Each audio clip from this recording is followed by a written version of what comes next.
Hello everyone, welcome to the Golden Law. So today we are going to start with the next topic, which is restitution of conjugal rights. Now this topic is very interesting and one of the important topics of this act. So without wasting any time, let's start with the video. So क्या topic है आज हमारा restitution of conjugal rights. अभी restitution का मतलब क्या होता है? रेस्टोरेशन। और कंजुगल राइट्स का मीनिंग होता है राइट टू लिव टूगेदर। ठीक है, अभी देखो, जब एक शादी होती है दो लोगों के बीच में, ठीक है, तो वो एक लीगल रिलेशनशिप एस्टैब्लिश करती है बिटवीन टू पर्सन और टू पार्टनर।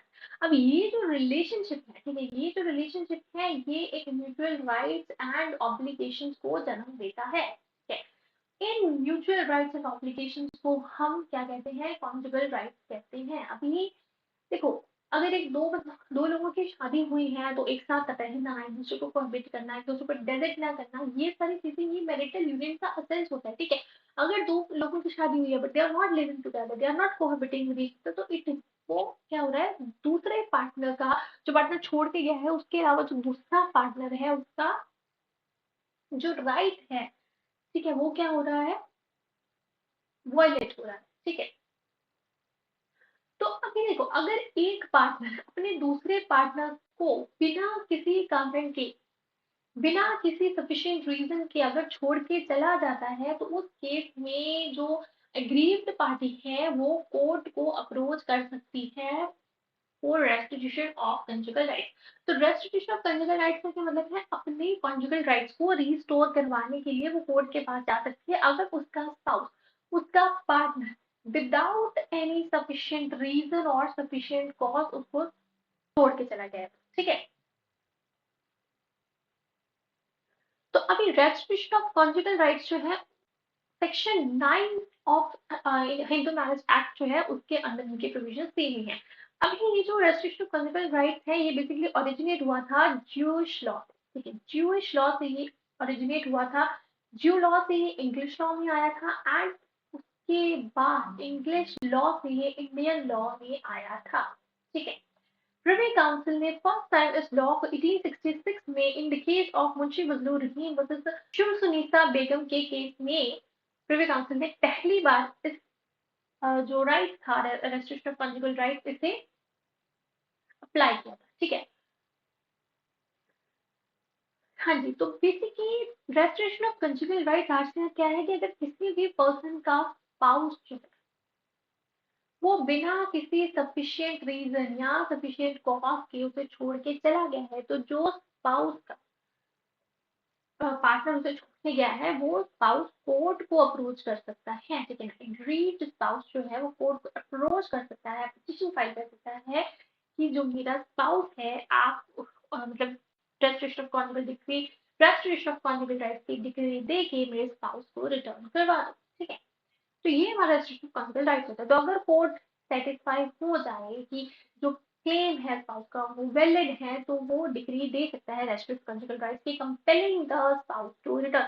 तो it is a marriage saving mechanism और मैरिज सेविंग सेक्शन। ठीक है ना, section 9 is a marriage saving section जहां पे अगर एक पार्टनर, ठीक है ना, दूसरे पार्टनर को छोड़ के चला गया है तो उस केस में the aggrieved party can approach the court. एक एग्जांपल से समझ लो कि मान लो ए एंड बी, ठीक है, अभी बी बिना किसी सफिशिएंट रीजन या सफिशिएंट कॉज के ए को डायरेक्ट करके चला गया है, तो अभी यहाँ पे ए के पास राइट है कि वो कोर्ट को अप्रोच कर सकता है, कोर्ट के पास जा सकता है, पिटीशन फाइल कर सकता है रेस्ट्रिक्शन ऑफ कॉन्जुगल राइट्स की एंड बी को अपने पास वापस बुला सकता है अगर कोर्ट डिग्री ग्रांट कर दे तो। ठीक है ना, नाउ असेंशियल्स क्या है हमारे सेक्शन 9 की कि सबसे पहले तो जो स्पाउसेस है वो एक दूसरे के साथ नहीं रहना चाहिए, मतलब कि एक स्पाउस है वो दूसरे स्पाउस की सोसाइटी से विड्रॉ किया है उसने। ठीक है, वो एक स्पाउस जो है वो दूसरे स्पाउस को छोड़ के गया हो। सेकेंडली जो विड्रॉ है वो बिना किसी रीजनेबल कॉज करना चाहिए। अगर कोई रीजनेबल कॉज है, कोई जस्टिफाइड कॉज है, मान लो अभी ए है, अभी बी जो है वो ए को छोड़ के चली गई है, अभी बाद में पता चले कि ए जो है वो तो उसके साथ क्रुएल्टी करता था, तो वो क्या है, वो बिना रीजन के नहीं छोड़ के गई है, तो वहां पे उसका जाना जो था वो जस्टिफाइड था। लेकिन अगर बिना रीजन के, बिना किसी कॉज के वो ए को छोड़ के जा रही है, तो उस केस में जो ए है वो इस सेक्शन का बेनिफिट ले सकता है। Then aggrieved party must seek relief, ठीक है ना, उसे रिलीफ चाहिए, उसे वो पिटिशन फाइल कर रहा है इन द डिस्ट्रिक्ट कोर्ट कि मुझे रेस्टिट्यूशन चाहिए, ठीक है। Then it is available only in valid marriages, valid marriages नहीं होगा because void and voidable marriages में तो ये सेक्शन अप्लाई नहीं होगा, ठीक है। तो अगर हम बेल लैंग्वेज में पढ़े तो बेल लैंग्वेज का कह रही है, व्हेन ईदर द हस्बैंड और वाइफ, या तो हस्बैंड या वाइफ बिना किसी रीजनेबल कॉज के दूसरी पार्टी की सोसाइटी से विड्रॉ कर गए हैं तो एग्रीव्ड पार्टी, यानी कि अगर हस्बैंड छोड़ गया है तो वाइफ, और अगर वाइफ छोड़ गई है तो husband is the aggrieved party, तो वो क्या कर सकते हैं, कोर्ट को अप्रोच कर सकते हैं, कोर्ट में पिटीशन फाइल कर सकते हैं for restriction of conjugal rights. और अगर कोर्ट सेटिस्फाई हो जाए, ठीक है, of the truth of the statement जो उस पिटीशन में कही गई है एंड कोई लीगल ग्राउंड नहीं थी दूसरी पार्टी के पास अपनी स्पाउस को छोड़ के जाने की, अगर कोर्ट इस चीज से सेटिस्फाई हो जाए तो उस केस में he can provide decree for the restriction of conjugal right, ठीक है। अभी विड्रॉन फ्रॉम सोसाइटी की बात करें तो विड्रॉन फ्रॉम सोसाइटी का मतलब क्या है, देखो ये तीरथ कौर वर्सेस कृपाल सिंह केस में था कि देखो तीरथ कौर यहाँ पे अब क्या हुआ था कि जो तीरथ कौर थी वो जॉब के लिए जो थी वो सेपरेट रहने चली गई थी, ठीक है। He pursued training and obtained a diploma, जिसकी वजह से जॉब जो थी वो एक डिस्टेंट लोकेशन में मिली थी जहाँ पे वो रह रही थी वहां पे।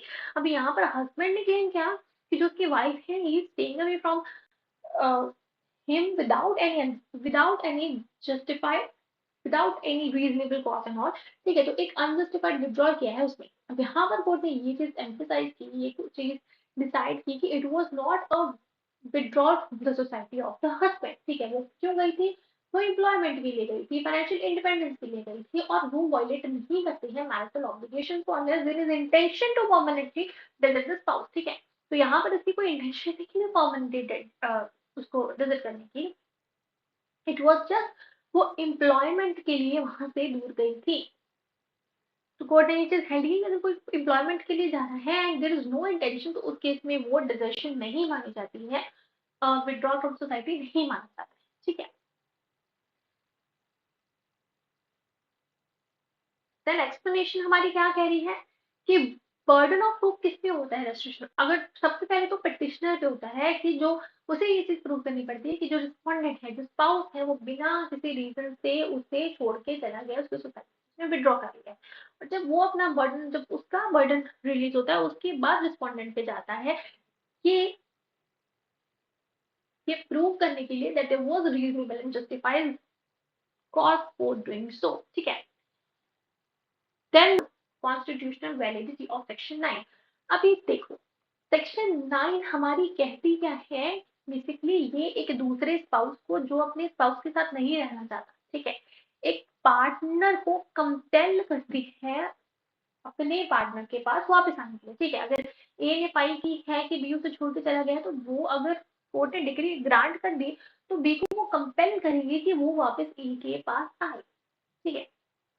तो अभी यहाँ पे क्या चीज, इस केस में क्या चीज बताई गई थी कि जो सेक्शन 9 है वो अनकॉन्स्टिट्यूशनल है, बेसिकली आर्टिकल 14 एंड 21 है हमारा जो कॉन्स्टिट्यूशन, जो हमें right to life, right to personal liberty देता है, उसको वायलेट कर रही है, because you can't compel a person to live somewhere, वो हमारी लाइफ और पर्सनल लिबर्टी के राइट के अगेंस्ट है। तो इस केस में यही चीज जो थी वो कंटेंट की गई थी कि ये जो सेक्शन 9 है it violets article 14 and article 21 of the constitution. Court ने ये चीज रूल दी थी कि एक पर्सन को फोर्स करना कि वो अपने स्पाउस को कोहैबिट करे, उनके राइट टू प्राइवेसी, उनके humanity, human dignity and autonomy पे उनके राइट्स हैं जो उनको इंफ्रिंज कर रहे हैं।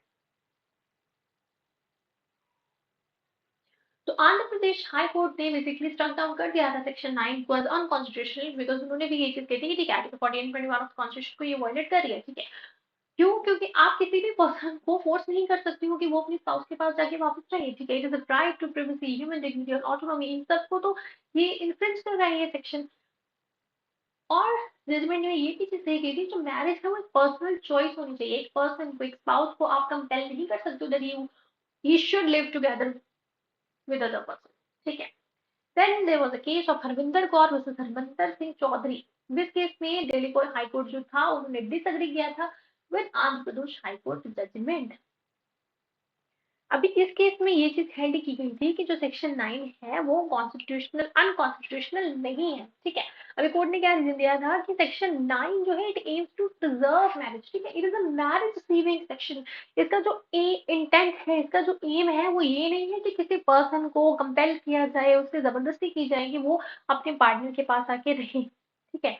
और फिजिकल रिलेशनशिप को कोहैबिट करना ही इसका मेन जो पर्पस है वो नहीं है। It is a the main purpose, its main aim is to preserve the marriage, to save the marriage, ठीक है। तो it was observed कि restoration of conjugal right जो है वो एक marital harmony को रिस्टोर करने के लिए है, ना कि it's a question in nature, ठीक है। Then we have the case of Saroj Rani versus Sudarshan Kumar Sidda. तो इस केस में सुप्रीम कोर्ट ने जो दिल्ली हाई कोर्ट है उसकी जजमेंट जो उसने दी थी in the case of Harminder Kaur versus Harminder Singh Chaudhary, उसको अफर्म किया है। सुप्रीम कोर्ट ने ये चीज कही है कि ये जो ये अनकॉन्स्टिट्यूशनल नहीं है, उसकी कॉन्स्टिट्यूशनल वैलिडिटी को अपहेल्ड किया था सुप्रीम कोर्ट ने। सुप्रीम कोर्ट सेड कि सेक्शन 9 जो है वो आर्टिकल 14 एंड आर्टिकल 21 को वायलेट नहीं कर रही है। इसका मेन एम सिर्फ मैरिज को प्रिजर्व करना है, ना कि कोहैबिटेशन को फोर्स करना, ठीक है। तो ये then also KS Puttuswamy versus Union of India में भी कोर्ट ने ये चीज रूल की थी कि अगर कोई भी ऐसा लॉ हो जहाँ पे ऐसा लगे कि ये जो लॉ है ये पर्सनल ऑटोनॉमी को इन्फ्रिंज कर रहा है या फिर राइट टू लाइफ या राइट टू पर्सनल लिबर्टी को इन्फ्रिंज कर रहा है, तो उसको expanded interpretation of privacy rights में देखना चाहिए, ठीक है।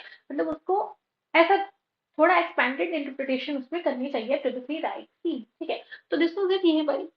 तो this was it, this was our section 9। I hope got clear। अगर यहाँ तक कोई भी डाउट है you can ask me in the comments, and for more such tutorials do subscribe my channel, like my video। thank you guys।